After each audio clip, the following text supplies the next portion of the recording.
présentation. Sans plus attendre, laissez-moi vous présenter notre conférencière. Pour moi, c'est un grand honneur de vous présenter Alisha. C'est un grand plaisir aussi de vous la présenter. Alisha Wisanji, qui détient un doctorat en physique et un postdoctorat en mathématiques. Alisha développe et implante des programmes de soutien scolaire éprouvés pour les populations vulnérables depuis plus de 20 ans à travers le Canada.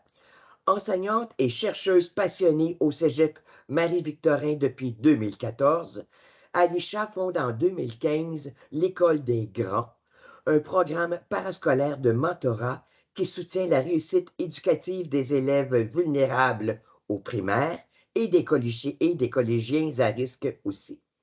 En 2019, Alisha crée la Fondation W, une œuvre de bienfaisance dédiée à l'égalité des chances et à la réussite éducative des populations vulnérables. Visionnaire qui transforme l'éducation au Québec avec le programme L'École des Grands, Alisha Wisanji reçoit la mention d'honneur de la QPC en 2017. Elle devient membre de l'Ordre d'excellence en éducation en 2022 et reçoit la médaille du couronnement du roi Charles III en 2024. Donc, bon webinaire, mesdames, messieurs, et je suis certaine que vous allez avoir beaucoup de plaisir et intérêt à écouter notre présentatrice, Alisha Wisanji. Merci, Nicole. C'est vraiment apprécié. Merci à la QPC de me recevoir comme présentatrice. Merci à vous toutes et tous qui sont présents à ce webinaire. L'idée, c'est de faire ça à bonne franquette, là. Fait que posez vos questions au fur et à mesure. On va y répondre au fur et à mesure. Nicole va me transmettre là, ce qui est dans le clavardage, puis je vais prendre le temps d'y répondre. Puis s'il y a plusieurs questions sur un même sujet, on va pouvoir y revenir à la fin là, en bonne et due forme. Donc, merci de votre générosité en temps et votre intérêt envers le programme L'École des Grands. J'aimerais que cette présentation touche plus large que l'École des Grands. En fait, j'aimerais que peu importe le cégep où vous êtes, vous pouviez en retirer quelque chose. Et donc, la présentation a été créée dans ce sens-là. Là. Je vais faire un partage d'écran pour commencer. Est-ce que tout le monde voit mon écran? Nicole, est-ce que tu vois mon écran? Oui, tout à fait. Super, merci. OK. Fait que l'idée, c'est que non seulement je vous présente les résultats au niveau de la réussite éducative, de l'adaptation sociale, des résultats chez les collégiens hommes notamment, qu'on a vus, qui sont positifs, mais aussi, je voulais vous partager des outils pour que vous puissiez vous approprier ces connaissances-là au sein de votre cégep et les développer dans différentes sphères d'offres de services aux étudiants. Alors, on va commencer avec, bon, je vais vous parler du contexte, c'est quoi le programme, puis c'est quoi nos mesures d'impact notamment. Contexte. Alors, on le sait, le taux d'obtention d'un diplôme d'études collégiales au terme de la durée prévue, c'est-à-dire ceux qui font leur DEC prévu en 2 ans ou leur DEC technique en 3 ans, on est en bas de 30% de nos étudiants qui graduent dans les temps. Si on regarde ceux qui obtiennent leur DEC 2 ans après la fin prévue, c'est-à-dire DEC préuniversitaire en 4 ans ou DEC technique en 5 ans, on est en bas de 60%. Maintenant, si vous n'avez pas de vie comme moi et vous tapez les rapports annuels du SRAM depuis les 15 dernières années, vous allez voir que ces chiffres ne font que diminuer depuis les 15 dernières années. D'où l'importance de mettre en place des programmes d'intervention efficaces qui soutiennent la réussite éducative des collégiens et collégiennes, particulièrement ceux des collégiens et collégiennes à risque. Maintenant, le terme collégien-collégienne à risque, chez nous, au collégial, est galvaudé. Là. Donc, je veux l'ancrer dans la littérature scientifique, c'est-à-dire, on va définir un collégien-collégienne à risque comme étant un étudiant qui rentre au cégep avec une moyenne générale au secondaire en bas de 70%. Donc ça, dans la littérature scientifique, ça nous dit qu'il a vécu des sous-performances scolaires précoces qui le mettent à risque pour le reste de son parcours. Donc, c'est comme ça qu'on va le définir. Au Québec, en général, c'est 1 garçon sur 5 qui ne diplôme pas du secondaire. Et quand on regarde garçon-fille ensemble, on est à 15,6%. Donc, il y a une deuxième problématique qu'on voit ici, c'est le taux de décrochage scolaire au secondaire qui est important. Ça varie d'une région à l'autre. Donc, il y a des régions au Québec, c'est un garçon sur 3. Il y a des régions que c'est un garçon sur 5. Il y a des régions que c'est moins que ça. Donc, nous, on va vouloir travailler en amont, donc dès le primaire, pour prévenir le décrochage scolaire au secondaire. Alors, c'est quoi le programme L'École des grands? Je veux prendre peut-être 1 minute là, pour vous expliquer l'origine de ce projet-là. Moi, ma famille, il y a 5 générations, était en Inde et mes parents sont nés en Afrique. Puis moi, je suis la première génération née au Québec, à Granby, dans le canton de l'Est. J'étais au cégep de Granby. Et quand j'avais 8 ans, le ministère de l'Immigration est venu dans notre famille nous demander si on pouvait être une famille d'accueil pour les réfugiés qui quittaient l'Afghanistan à cause de la guerre. On est au début des années 90. Puis mes parents ont dit oui, pas parce qu'on est afghans, mais parce qu'on était la seule ou une des rares familles d'immigrants à Granby. Et comme ça, on en a accueilli 250 là, réfugiés pendant 10 ans. Et dès l'âge de 8 ans, j'ai compris rapidement que l'éducation, ça peut être important pour beaucoup de parents, mais que ce n'était pas tous les parents qui étaient outillés pour aider leurs enfants à travers leur éducation. Fait que moi, à 8 ans, je trouvais ça injuste qu'un enfant de mon âge, qui était mon petit frère, ma petite sœur afghane, dans le fond, n'avait pas les mêmes chances de réussir que moi à l'école, simplement parce que elle venait d'un camp de réfugiés, puis qu'elle ne parlait pas français, elle n'avait jamais été à l'école, puis que les parents ne pouvaient pas l'aider. Donc, j'ai commencé à donner de l'aide aux devoirs à ces enfants-là à l'âge de 8 ans, et j'ai fait ça de manière bénévole là, jusqu'à la fin de mon cégep à Granby. Puis à 18 ans, quand j'ai été à Montréal pour l'université, j'avais beaucoup plus d'enfants à aider que qu'est-ce que je pouvais aider. Fait que j'ai ramassé un peu de sous, puis avec mes parents, on a ouvert, avec ma famille, en fait, on a ouvert un premier centre d'aide aux devoirs à Granby pour des enfants québécois, mais issus de pays en guerre. Et en parallèle à mes études de bac, maîtrise, doc, postdoc, de manière bénévole, j'ai ouvert avec ma famille 5 centres d'aide aux devoirs à travers le Québec pour des enfants québécois, mais issus de pays en guerre, donc issus de l'Afghanistan, de la Syrie, du Pakistan. Puis on aidait comme ça les fins de semaine 800 enfants dans 5 régions du Québec. Et j'ai beaucoup appris à travers ça. Et à 30 ans, quand j'ai fini mes études, j'ai eu ma première job d'adulte là, comme prof au cégep Marie-Victorin, j'ai vu que c'était 1 enfant sur 4 à Montréal-Nord qui décrochait du secondaire et que ce n'était pas des enfants issus de pays en guerre, c'était des enfants qui étaient nés ici au Québec. Fait que j'ai été voir la direction du cégep, je leur ai dit, j'ai un programme pour vous, j'ai une idée pour vous. C'est l'optimisation de 30 ans d'expérience avec les Afghans. Mon petit frère a appelé ça l'école des grands parce que l'idée, c'est de prendre un enfant du primaire par la main et l'amener à l'école des grands, donc au cégep de son quartier, pour pouvoir recevoir du mentorat, de l'aide aux devoirs et des activités d'éveil scientifique. L'idée du cégep était très réfléchie, c'est-à-dire de prendre un enfant par la main puis de l'emmener au cégep de son quartier. Je vais aller plus loin, de prendre un enfant à risque de décrocher du secondaire et de l'amener au cégep de son quartier, ça faisait 2 choses. Ça enlevait une barrière physique et une barrière psychologique pour lui permettre de se projeter vers les études postsecondaires. Fait que j'espère que l'origine est plus claire maintenant de ce projet-là. Alors, c'est quoi le programme L'École des grands? La vision, c'est de prévenir et réduire la pauvreté par l'éducation. La mission, c'est de contribuer à l'égalité des chances. On veut donner aux populations vulnérables un réel accès à la réussite éducative, mais on ne veut pas réinventer la roue. Fait qu'on va utiliser comme levier l'expertise, les infrastructures et l'engagement social du réseau collégial. On a 2 objectifs en parallèle. 1, soutenir la réussite éducative de nos collégiens et collégiennes. De tout le monde, mais particulièrement ceux des étudiants à risque de difficultés scolaires. 2e objectif, soutenir la réussite scolaire des élèves vulnérables au primaire pour prévenir le décrochage scolaire au secondaire. Alors, comment ça fonctionne? Le programme a lieu les samedis matins, de 9h à midi. Donc, 10 samedis à l'automne, 10 samedis à l'hiver. Évidemment, là, c'est 10 samedis sur un calendrier collégial de 15 semaines. Okay? Nos mentors sont bénévoles. Ils sont issus de tous les programmes au sein du cégep. Ils ont tous les rendements scolaires possibles et ils ont tous les profils scolaires possibles aussi. Ils ont le droit à une mention d'engagement étudiant suite à leur engagement et ils ont le droit à 3 absences. Donc, s'ils sont là 7 samedis sur 10, ils ont le droit à la mention d'engagement étudiant. de façon macroscopique, là, si nos mentors sont là 7 samedis sur 15 semaines au collégial, ils ont le droit à la mention d'engagement étudiant. Là. Donc, c'est très accessible pour eux.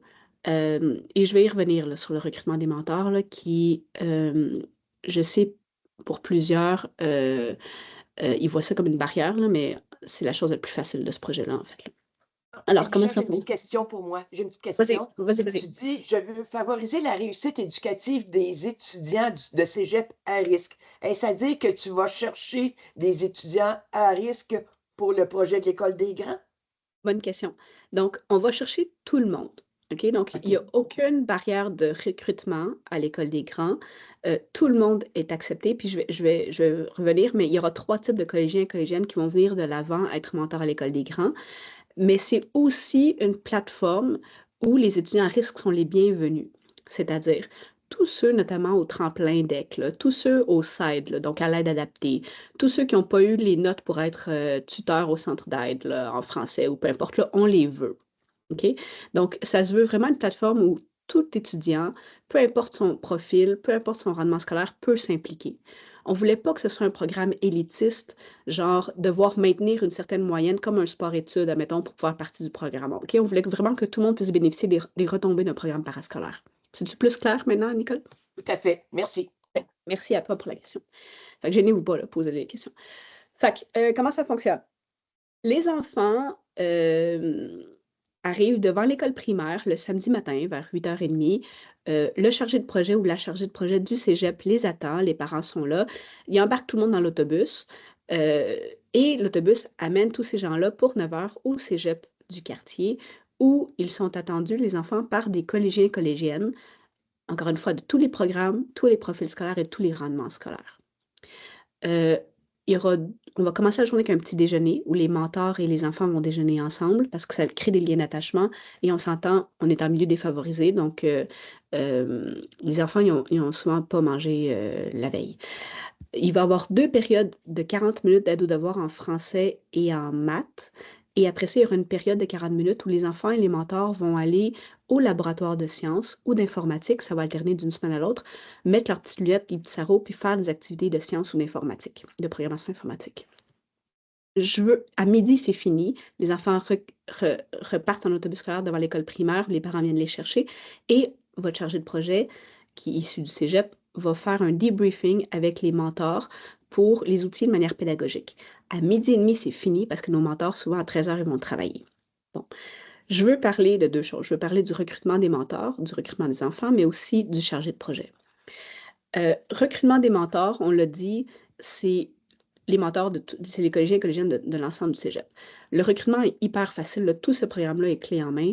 Donc, le recrutement, ça va être un MIO, là, une communication interne que vous allez envoyer, qui est déjà toute rédigée à l'ensemble de la population collégiale. Puis après ça, votre chargé de projet pourra aller visiter des classes aussi, le genre de formation générale et de formation spécifique aussi, pour aller faire du recrutement de mentors. Donc, 50% des jeunes vont venir à peu près parce qu'ils ont vu le MIO, 50% vont venir parce qu'ils vous ont vu dans la classe. C'est la chose la plus facile, recruter des mentors pour ce programme-là. Je sais que c'est contre-intuitif, là. Je sais que vous ne croyez pas qu'il y a des mentors bénévoles qui vont venir le samedi matin donner de l'aide aux devoirs, là, mais à travers le Québec au complet, on est maintenant dans 23 cégeps, dans 12 régions administratives.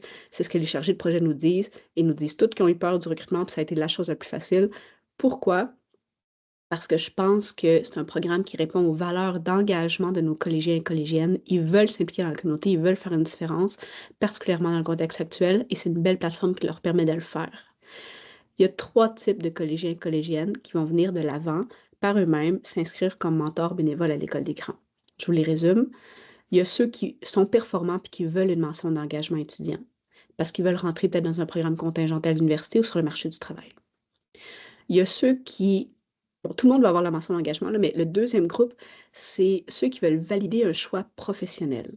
Donc, ceux qui veulent valider une vocation professionnelle, c'est-à-dire tous ceux qui sont inscrits à la technique en éducation,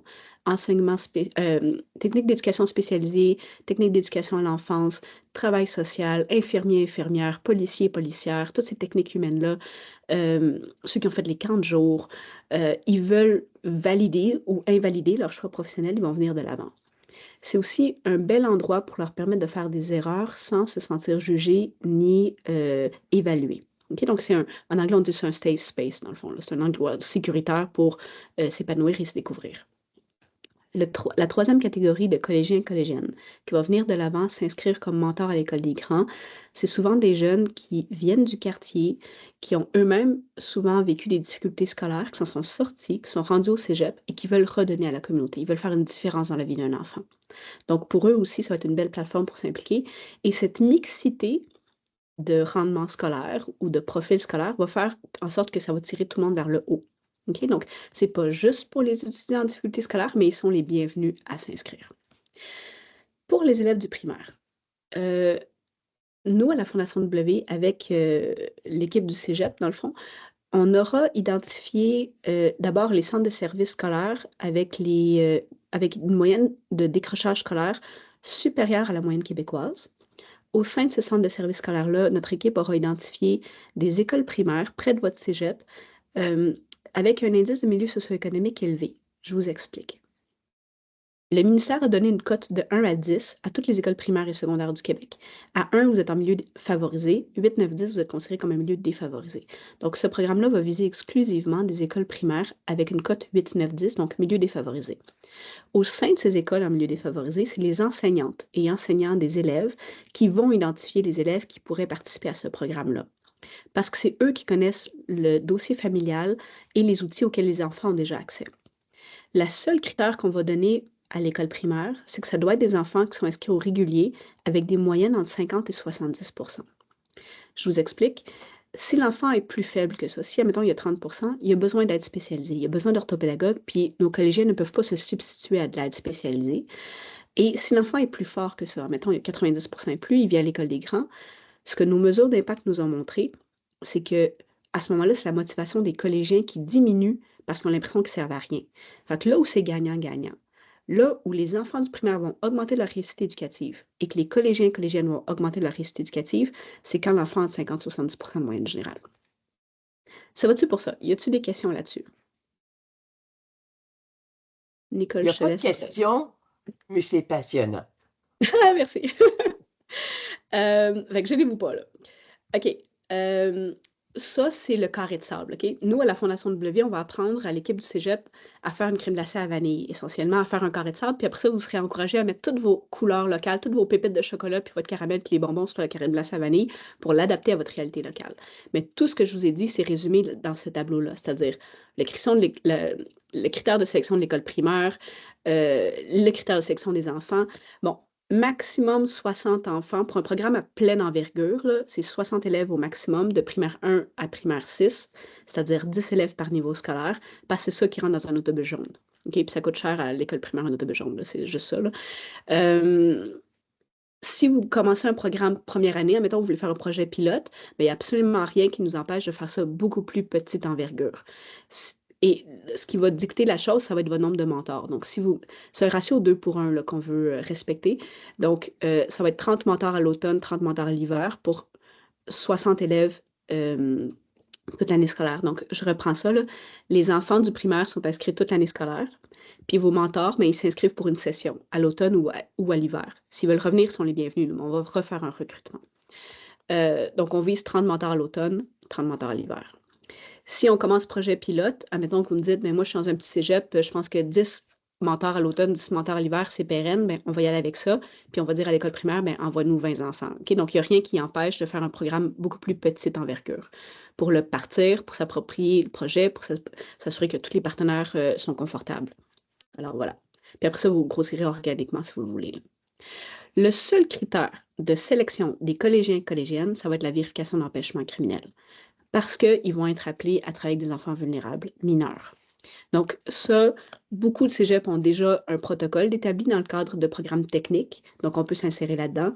Si votre cégep n'a pas de protocole avec le service de police, on va vous aider, nous, à la Fondation W, à en développer un avec eux. Qu'est-ce que ça va prendre? Ça va prendre 6 classes, idéalement sur un même étage, parce qu'on ne veut pas que les enfants se promènent à gauche, à droite, et un laboratoire de sciences ou d'informatique par session. Donc, on vise 10 semaines. Notre équipe va former votre chargé de projet, va l'accompagner. Donc, c'est ensemble qui vont déterminer ces samedis-là avec le calendrier du centre de service puis votre calendrier du collégial. Tout est clé en main, encore une fois, donc tout est déjà bâti. Pour vous, vous pouvez juste adapter à votre réalité locale. Donc, les mentors vont arriver un peu avant 9 h, vont préparer leur classe, déposer les déjeuners dans leur classe et tout. Les enfants arrivent de 9 h à midi et ils quittent à midi. De midi à midi et demi, il y a un debriefing, puis après ça, c'est un arrêt complet parce que nos mentors vont travailler souvent à 13 h pour faire conciliation, bénévolat et travail. Dans les conditions gagnantes, ça doit être gratuit pour les élèves, bénévole pour les mentors. On va faire des mesures d'impact. Donc, notre équipe va déposer un certificat éthique à votre cégep et on va engager une analyste externe là, pour faire l'analyse et le rapport d'impact pour pas qu'il y ait de conflit d'intérêts. On va tous ensemble offrir le transport et les déjeuners. Je vais vous montrer le plan financier où est-ce qu'on se sépare tous la facture. Et vous pourrez donner une mention d'engagement aux étudiants du collégial qui répondent aux critères ministériels. Alors, je suis prête à vous montrer les impacts qu'on mesure au collégial et au primaire. Avant ça, y a-t-il des questions? Pour le moment, il n'y en a pas. C'est d'une clarté, d'une limpidité diamantaire. Merci. Gênez-vous pas là, s'il y en a. Là. Je veux que ce soit clair pour tout le monde. On va prendre le temps d'y répondre. OK. Alors, mesure d'impact. On fait ça depuis 2015 avec l'Université de Montréal puis l'UQAM. Et là, on est très heureux cette année. Il y a ECOB du Cégep de Jonquière qui se joint à nous pour cette mesure d'impact-là. Donc, je vais vous montrer ce qu'on a fait dans le passé. Puis après ça, c'est tout public là, sur notre site web aussi, à la fondationw.com. Et après ça, je vais vous montrer en primaire les résultats d'impact qui vont être médiatisés, comme Nicole en faisait référence au tout début. Alors, on commence. Qu'est-ce qu'on mesure avec tous ces gens-là de l'Université de Montréal, l'UQAM et ECOB? On regarde comment est-ce que l'École des grands, comme contexte, par sa structure, sa demande d'implication de nos collégiens et collégiennes et son soutien à l'autonomie de nos étudiants du collégial, va favoriser ou non les facteurs de motivation scolaire qui sont le sentiment de compétence, d'appartenance et d'autonomie chez nos collégiens et collégiennes. Si ça c'est allumé ou non, comment ça se traduit dans un comportement d'engagement ou de désengagement et comment ça se traduit par une réussite au bulletin, donc des notes au bulletin. Bref, on va mesurer des cases oranges qui sont les indicateurs de la réussite éducative. Okay? Donc, la réussite éducative, c'est un processus. Il y a des choses qui se développent à court terme, moyen terme, long terme. L'aboutissement de ce processus-là, c'est la réussite scolaire, c'est les notes au bulletin. Alors, au collégial, ce que je m'apprête à vous montrer, c'est l'ensemble des cases oranges qui sont revenues statistiquement significatives. Okay? Donc, c'est l'ensemble des indicateurs de réussite éducative. On est les seuls au Québec à mesurer l'ensemble du processus de réussite éducative au collégial de manière quantitative, donc avec des chiffres, pas de manière qualitative. C'est pas Mélissa, 17 ans, dit que ça lui fait du bien. C'est l'ensemble du processus qu'on mesure. Maintenant, au collégial, on les connaît, les chercheurs là, qui sont spécialisés dans un des indicateurs ou dans plusieurs indicateurs, genre l'engagement, la motivation et tout. Nous, on fait un peu différemment, on mesure l'ensemble du processus. Au primaire, ce que je vais vous montrer, c'est des notes au bulletin. Donc, c'est vraiment juste l'aboutissement du processus de réussite éducative qui est la réussite scolaire. Ça va-tu pour ça? Pour le moment? Oui. Si vous avez des questions, vous ne vous gênez pas, vous les posez dans le module Q&R. S'il vous plaît. Alors, allons-y. Oui, photo pour vous montrer que le dernier samedi de l'automne, dernier samedi de l'hiver, on fait une petite cérémonie de graduation pour souligner la persévérance de nos élèves et l'engagement bénévole de nos mentors. Donc là, vraiment, il y a la direction du cégep qui est là. Ici, vous avez Nathalie du Collège Antique. Il y a les parents des enfants, parents des mentors. Il y a aussi les élus municipaux, provinciaux, fédéraux. Il y a les médias. Donc, c'est une belle façon de faire rayonner votre cégep dans sa communauté. Ici, le Cégep d'Antique avait fait des petits t-shirts pour tous les enfants de première année. C'était top cute. Puis ils reçoivent tout un certificat. Alors, je vous montre l'impact de l'École des grands au collégial. Donc, c'est des données qui existent déjà sur notre site web, dans nos rapports d'impact, mais je veux les commenter pour vous. Première étude 2016-2018 dans 2 cégeps, une région administrative. Ce qui est retourné statistiquement significatif, c'était la motivation intrinsèque dans les études de nos collégiens et collégiennes. Donc, une des cases oranges de la réussite éducative. Je vous montre comment lire ça. Le temps 1, c'est le début de la session, automne ou hiver, avant que l'École des grands commence. Le temps 2, c'est la fin de la session, automne ou hiver, après que l'École des grands ait eu lieu. Okay? Donc, il y a 10 samedis là, qui sont écoulés entre les deux, essentiellement. En rose, vous avez le score de motivation intrinsèque dans les études de nos collégiens et collégiennes qui sont engagés comme mentors à l'École des grands. On voit que ça augmente. En vert, vous avez un premier groupe contrôle, c'est-à-dire des étudiants du collégial qui ont rempli nos questionnaires aussi et qui, eux, s'impliquent dans rien du tout de la vie étudiante au cégep. Bon, on voit que leur motivation intrinsèque dans les études diminue. En bleu, vous avez des étudiants des mêmes cégeps qui ont rempli nos questionnaires, qui s'engagent dans n'importe quelle activité de la vie étudiante, qui mènent à une mention d'engagement étudiant, sauf l'École des grands. Exemple, sport-études. Exemple, défi Pierre Lavoie. Exemple, la radio étudiante. N'importe quoi avec lesquels ils peuvent avoir une mention d'engagement étudiant, mais qui n'est pas l'École des grands. Et on voit que leur motivation intrinsèque dans les études diminue en cours de session. Maintenant, si on regardait ça assez longtemps, vous me diriez, oui, mais check ça, là, tes étudiants du collégial qui s'engagent à l'École des grands, d'emblée, sont plus motivés que tes deux groupes contrôle. D'emblée, leur score est supérieur aux deux groupes contrôle. Puis vous auriez raison. C'est ce qu'on voit. Alors, ce qu'on a fait, c'est on a faire un zoom. On est allé zoomer sur cet échantillon de 126 personnes, puis on est allé regarder qui est rentré au cégep avec une moyenne générale au secondaire en bas de 70 %, c'est-à-dire qui était à risque au collégial. Voici ce qu'on a trouvé chez nos étudiants à risque, dans le sous-échantillon à risque. Nos mentors de l'École des grands à risque avaient une motivation intrinsèque plus faible que les deux groupes contrôle à risque, mais elle a augmenté de manière statistiquement significative suite à leur engagement à l'École des grands. Leur engagement comportemental dans les études, donc une deuxième case orange de la réussite éducative, a augmenté chez nos mentors à risque versus les deux groupes contrôle à risque qui ont diminué. Et le sentiment d'autonomie dans les études a aussi augmenté de manière statistiquement significative, contrairement aux deux groupes contrôle à risque. Et là, je vais être transparente. Toute étude a ses limites. Nous, notre limite, c'est notre échantillon. C'est pour ça notamment que c'est la taille de notre échantillon. C'est pour ça notamment qu'on refait ces études-là à chaque année pour augmenter la taille de nos échantillons et augmenter la force de nos analyses. Maintenant, ce que je vous présente, c'est statistiquement significatif. OK? Fait que là, on a refait l'étude avant la pandémie dans 4 cégeps, 3 régions administratives. On a vu la même affaire, c'est-à-dire un attachement au cégep qui diminue un peu chez nos mentors, mais qui diminue de manière statistiquement significative chez le groupe engagé d'étudiants. Puis, j'avais pas assez d'échantillons d'étudiants non engagés pour en faire un échantillon. Donc, l'École des grands agit comme un buffer ici là, pour l'attachement au cégep.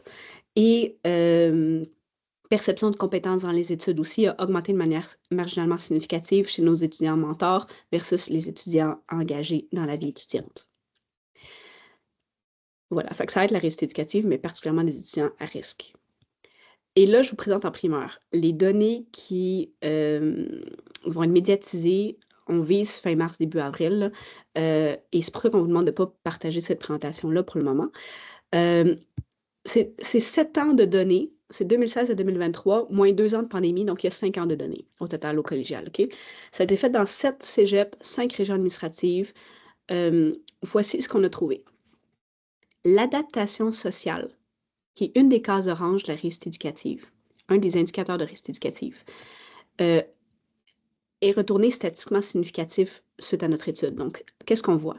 On voit que les mentors femmes en rouge foncé, dans le fond, qui sont ont augmenté de manière statistiquement significative leur adaptation sociale versus le groupe contrôle en rose pointillé, là, qui sont des étudiants engagés, ou le groupe contrôle en gris, là, qui sont les étudiants non engagés dans la vie étudiante.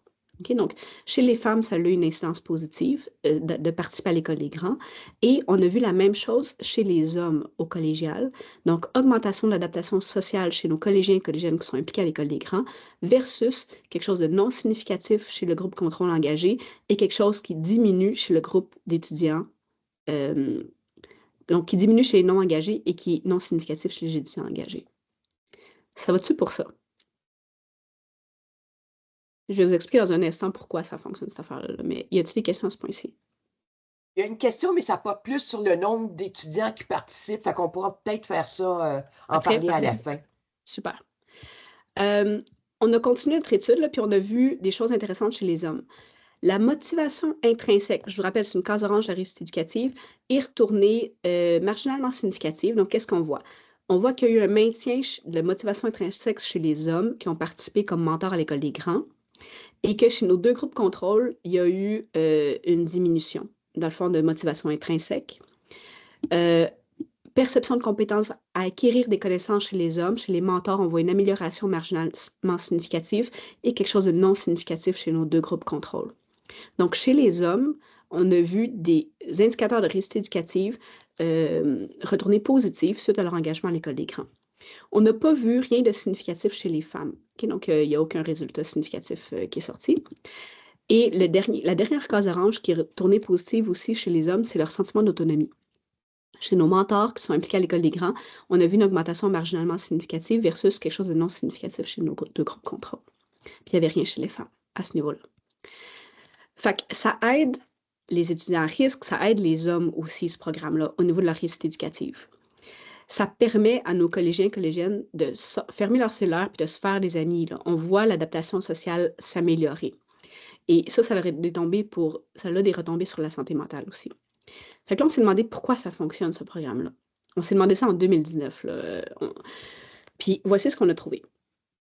On a trouvé dans la littérature scientifique que quand on met des facteurs de protection autour de nos collégiens et collégiennes, particulièrement ceux à risque de difficultés scolaires, mais aussi quand on met des facteurs de protection auprès des élèves du primaire avec des difficultés scolaires, okay, c'est la même chose, il y a de ces facteurs de protection qui sont connus pour développer la résilience académique. La résilience académique, c'est la théorie qui essaie de comprendre pourquoi un étudiant à risque scolaire performe mieux qu'escompté. Alors, mon hypothèse, c'est que c'est la présence de ces facteurs de protection-là que nos étudiants du collégial vont développer, qui font en sorte qu'ils vont développer la résilience académique et qui font en sorte, cet engrenage-là fait en sorte qu'on arrive à mesurer une réussite éducative augmentée. Okay, donc, pourrais-tu me répéter ce que ça veut dire, facteur de protection? Oui. Donc, facteur de protection, je vais vous l'expliquer dans un instant, dans le fond, mais c'est des choses qu'on met en place dans l'environnement de l'étudiant qui est à risque de difficultés scolaires. Et il y a de ces choses-là qui sont connues pour développer la résilience académique. Donc, c'est quoi ces fameuses choses-là qu'on met en place autour de nos collégiens et collégiennes à risque de difficultés scolaires? C'est quoi ces fameux facteurs de protection qui sont connus pour développer la résilience académique? Bien, il y en a 9. Ça donne que l'École des grands a été construite autour de ces 9 facteurs de protection-là qui mènent à la résilience académique. Donc, je vous explique. Nos collégiens et collégiennes qui s'impliquent à l'École des grands vont développer leurs compétences sociales. Ils vont développer leur capacité de résoudre des problèmes. Ils vont développer leur autonomie. On va avoir des attentes positives envers eux. On va leur dire, tu es un grand frère, une grande sœur, un leader par l'exemple. On croit en toi. Ils vont avoir une opportunité de s'impliquer dans leur environnement. Ils vont avoir un sentiment d'agir pour une cause et vers un futur. Ils vont avoir la présence de soutien par votre chargé de projet. Ils vont développer des relations attentionnées et ils vont être engagés. Alors, mon hypothèse de pourquoi ça fonctionne, ce programme-là, là, et pourquoi ça fonctionne mieux que d'autres programmes de la vie étudiante, et c'est ça que j'espère que vous pouvez reprendre dans vos propres cégeps, là, que vous embarquez ou non dans le programme L'École des grands, là, c'est peut-être la qualité et la quantité des facteurs de protection qu'on met autour de nos collégiens et collégiennes. Ces facteurs de protection qui ont été choisis pour développer la résilience académique, qui font en sorte qu'on a un impact ou non sur leur réussite éducative. Okay? Donc, réfléchissez. L'idée, c'est de réfléchir aux différents services, aux différents programmes de la vie étudiante qu'on offre à nos étudiantes du collégial. Combien de ces facteurs de protection-là on peut retrouver de manière très claire, en fait, dans ces programmes de la vie étudiante qu'on offre aux collégiens et collégiennes ou dans tout service qu'on offre aux collégiens et collégiennes. Et mon hypothèse, c'est que plus on en a, plus ils sont de qualité, plus vous allez avoir un impact sur la réussite éducative. Okay? C'était ça l'objectif d'aller au-delà de l'École des grands. Dans le fond, là, je pense qu'on a quelque chose entre les mains ici qui peut vraiment jouer de manière positive sur la réussite éducative de nos collégiens et collégiennes. Ça va-tu pour ça? Oui. Question, truc pas clair? Non, c'est très clair. Okay. Là, je vous montre l'impact rapidement au primaire parce qu'on le mesure aussi, dans le fond. Oui, je vous présente Christian, notre premier étudiant de l'École des grands qu'on a versé en 2015 au Cégep Marie-Victorin. Il est rentré en 3e année primaire, puis il a fait tout son primaire avec nous. Christian, l'année passée, il a diplômé du secondaire. Et qui était à sa cérémonie de graduation? C'était sa mentor de l'École des grands, Leslie. Ils sont restés amis tout le long du secondaire. Et cette année, Christian, il est revenu au cégep parce qu'il est en âge d'être au collégial. Donc, il revient au Cégep Marie-Victorin pour être à son tour mentor à l'École des grands. Donc, ça devient par la bande aussi une forme de recrutement là, de nos élèves. C'est juste qu'on les recrute au primaire au lieu du secondaire. Là.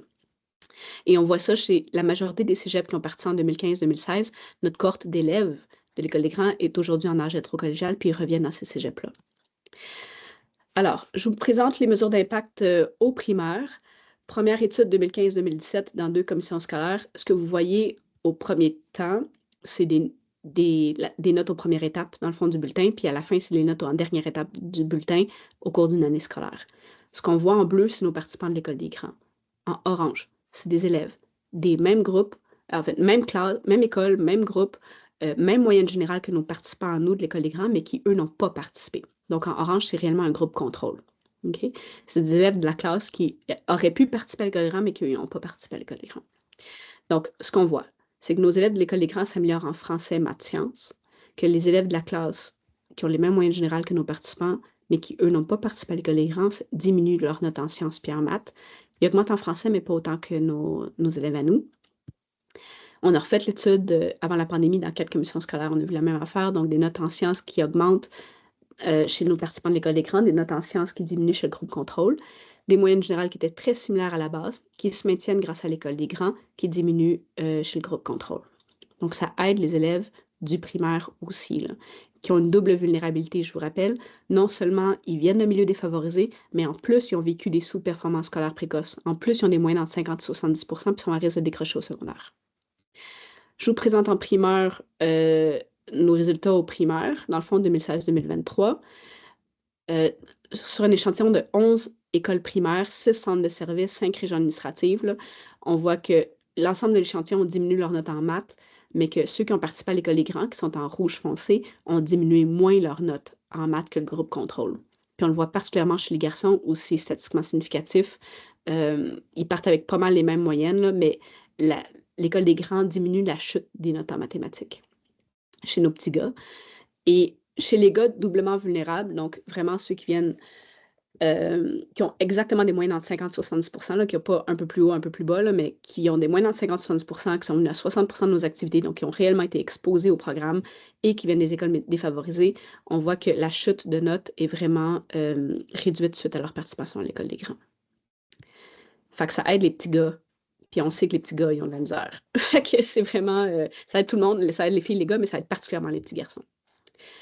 À des fins de transparence, je vous montre aussi ce qu'on a vu comme autres résultats. Là. Donc, en français, tout le monde a augmenté leurs notes, tant chez l'école des grands que le groupe contrôle, mais l'écart était non significatif, donc je ne peux pas attribuer cette augmentation-là à l'école des grands. Là.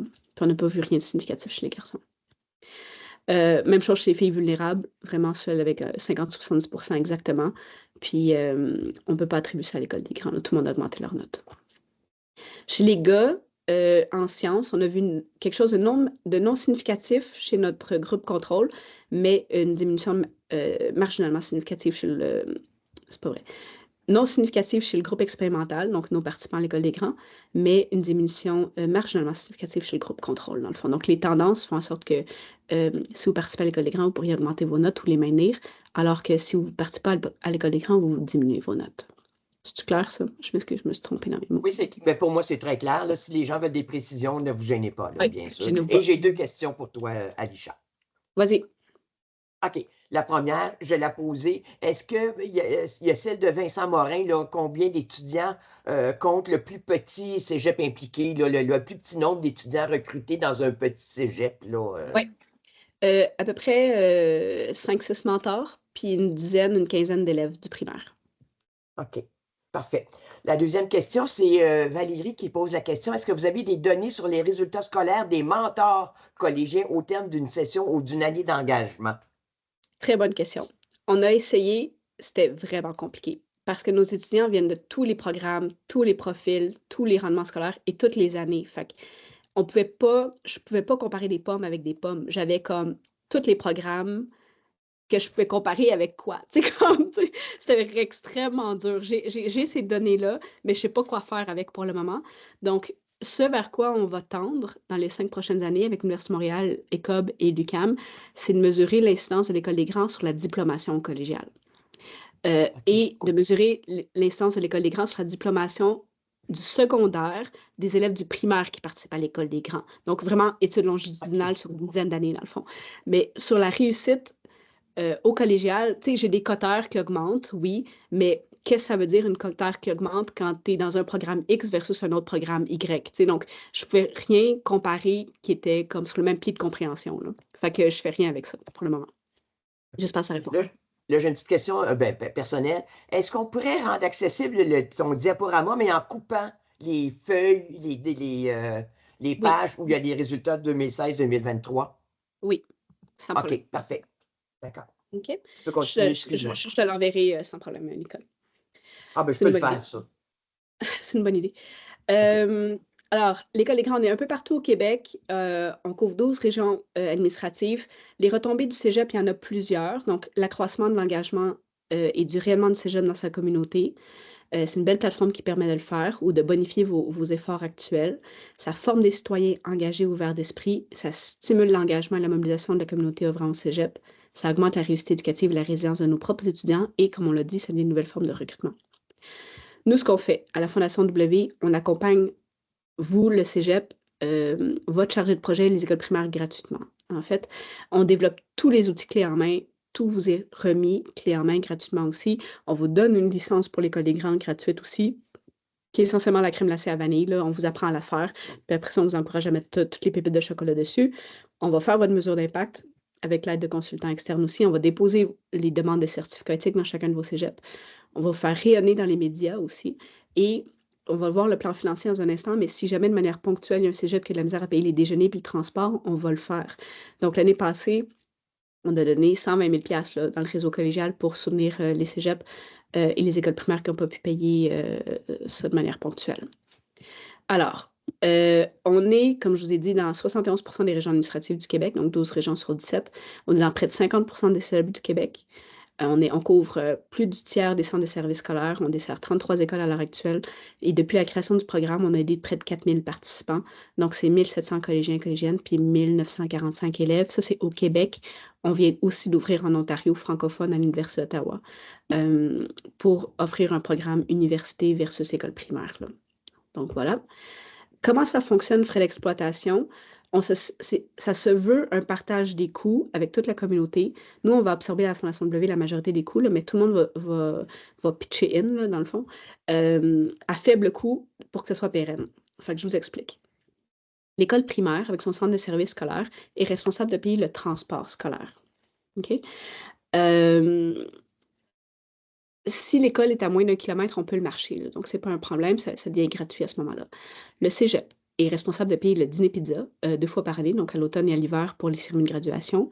Vous nous prêtez les locaux gratuitement.